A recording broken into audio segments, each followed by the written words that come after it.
This segment of Naperville Sports Weekly is brought to you by the Daily Herald.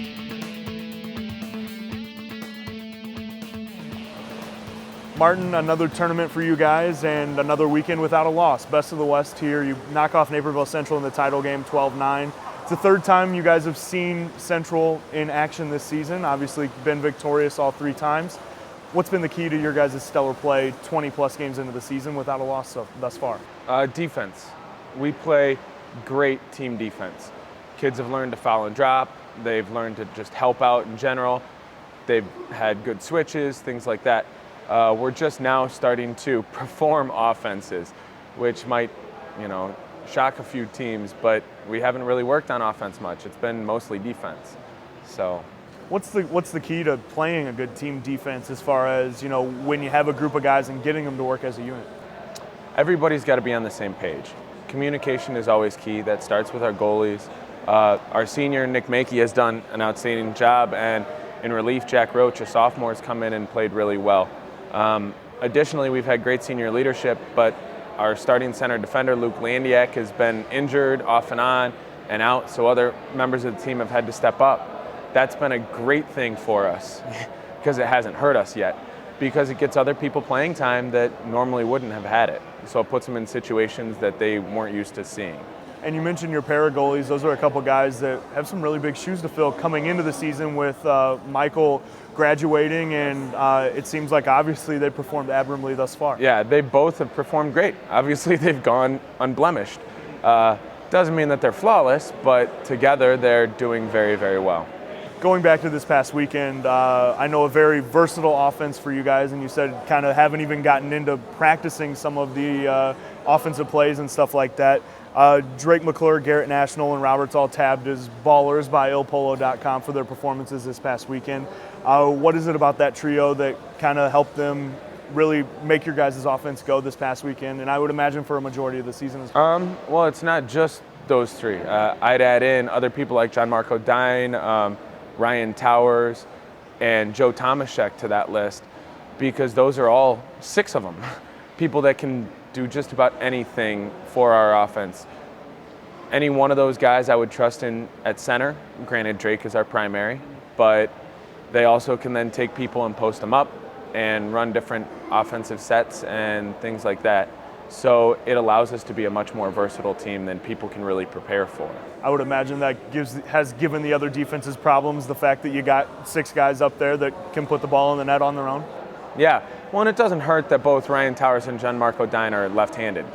And those are guys that I'd be willing to bet would start for every single other team in the state. I would say there's at least four, if not all six of my players that would fall in that boat. And when you have a stable of horses that deep, it makes my job a lot easier. Now, you guys undefeated right now, number one team in the state, pretty much consensus, coming back from third place last year. This team has an unbelievable amount of depth, and not only is it depth, it's depth that has experience at the state tournament level.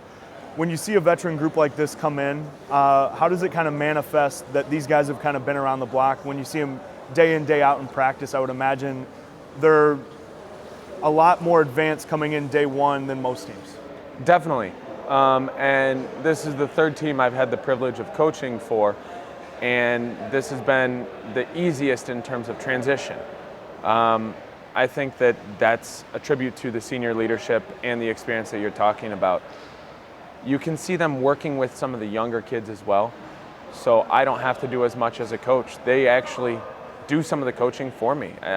There have been numerous times where, whether it be in practice or in a game, I go to pull a kid out and talk to him and find out that by the time I get over to talk to him, one of those seniors is already discussing the exact same issue I was going to. So that's a huge benefit for me. And as a first-year coach, you mentioned, I would imagine, coming in, it's kind of helped with this group kind of transition kind of almost flawlessly into just kind of going from last season, picking up from day one. Yeah, picking up from day one has been a big improvement for us because we didn't really miss much of a beat. The coaching staff that was here last year and I have coached together in club levels, and so I'm very familiar with some of the different ways that they coach, and I've been able to incorporate some of that as well as some of my own new stuff. But the boys have just taken it and run. So it's been really nice. And as you and I were talking before, you have some experience coaching with some of these guys at the West Suburban Club water polo level. I would imagine your familiarity with a lot of them has kind of helped ease that transition as well. Yeah, whether it be because I was the actual coach or I was just around and saw these guys working, I understand some of the nuances. And I also know lots of the other players in the area because I've coached kids on all the Naperville area high schools as well as several throughout the state. And that helps me better prepare for different big games too. Now, you and I were talking earlier. Eric Carrillo was an all-state player, probably one of the most decorated players to ever walk these halls here. You have a group of Eric Carrillas, if you will, kind of just a stable of veteran players that are all very skilled. And he told us last year that this team has a chance to be better than the team last year. And so far, it looks like that's proven to be true. I guess the simple question is, why? It's a group that started out young, started playing together with the Naperville Summer Subdivision Water Polo League. It's like the little park district pools that everybody loves. And they started when they were 7, 8, 9, maybe 10 years old. And they were just playing against each other as competitors. But then by the time that they were 13 and 14, they were competing together with the club team. And then by the time they were sophomores here, most of them were getting varsity level experience. If you look at any sport, if somebody's played varsity for, this is now their third, possibly fourth year, they're going to be really well experienced. And when you have 4, 5, 6 plus guys that are in that same boat, that's a championship caliber team.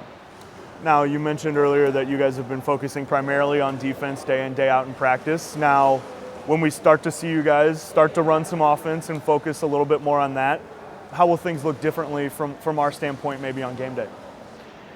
Hopefully they won't look too different because we're still going to be putting W's up on the board. And I don't know that it's going to look much different than what we've done. Lots of the offenses, as I've said, aren't centered around any one specific player. It's depending on what mismatch we can find or what hole in another defense my boys see or my coaching staff sees, and then finding a way to exploit it. Now, as we move forward, I know coaches are always looking for improvements, even sitting at 21, 22-0 right now. I would imagine there's still some things that you like to clean up or work on. I guess, what are some of those areas that you're looking towards these next 3 weeks before we get to the sectional? Things that we set out as goals for ourselves are little daily things. Practice attendance is a big thing, and we want to make sure that we're raising that bar for not just the kids that are here, but the kids that are moving up the ranks. We want to work on our power play, both offensively and defensively. Our goal was to hold opponents to 40 to 50% scoring, and ourselves be at 60 to 70% scoring on power plays. You figure the total number of power plays we can't always help.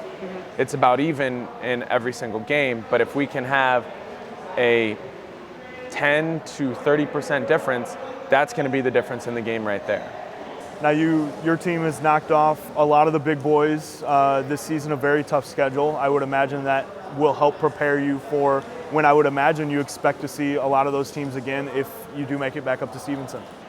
That's our hope. I'd like to see our schedule even harder than it is. Not that it's been a cakewalk by any means. We've beat, I think, 4 other top 10 teams already, and I think we've had 18 games against the current Il Polo top 25. So that's a pretty tough schedule. But not all the teams will make it because, like, our sectional is really deep. We have currently 2 top 10 teams in our sectional, and I think 4 or 5 top 25 teams. Only one of them gets to go to state. And if that's our team's privilege, we hope to represent the sectional as best we can. Now, you told me earlier that a goal of this team was to go undefeated this season. If that is to happen, what's going to be the X factor? What's going to be the most important thing that needs to happen for you guys to achieve that goal? Communication, playing as a team. That's what's going to make it or break it for us. There's been times where we've had to overcome adversity, whether it's a goalie being out, a player fouling out, as we've discussed, or different players having to sit out for different reasons. But we've overcome all of those things.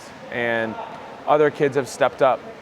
Kids that are normally bench players like B.D. Chapman or David Holzer come off and have a stellar game against somebody big. Or maybe Joe Tomaszek steps in for an injured goalie and plays to help us beat now number 3rd ranked St. Ignatius. So it's those little things. And ultimately what it's going to come down to is how strong our 6, 7, 8 guys are in comparison to our opponent's 6, 7, 8 guys. Because that's, I think, what'll beat it. Everybody's got a Nolan Roberts, a John Marco Dine, Garrett Nash, a Luke Landiak.